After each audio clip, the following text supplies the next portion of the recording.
Hi friends, ముందుగా చైత్ర నా బంగారం అని మన ఛానల్ని ఆదరిస్తున్న ప్రతి ఒక్కరికి క్రోధినామ ఉగాది సంవత్సర శుభాకాంక్షలు అండి.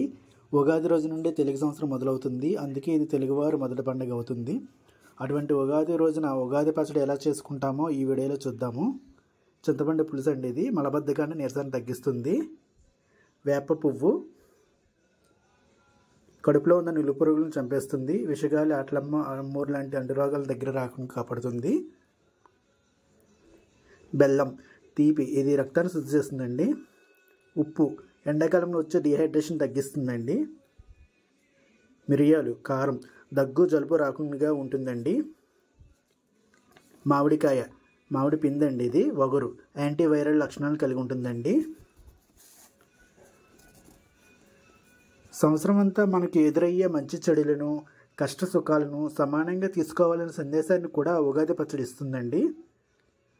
బెల్లం తీపి అనే సంతోషానికి, ఉప్పు జీవితంలో ఉత్సాహానికి, వేప పువ్వు చేదు అనుభవాల తాలూకాలను, చింతపండు పులుసు నేర్పుగా వ్యవహరించవలసిన పరిస్థితులకు, పచ్చి మామిడికాయ ముక్కలు వగరు అంటే కొత్త సవాళ్లకు, కారం సహనం కోల్పోకుండా ఉండేందుకు, ఇలాంటి పరిస్థితులకి సంకేతాలుగా మన ఉగాది పచ్చడి చెప్తుందండి.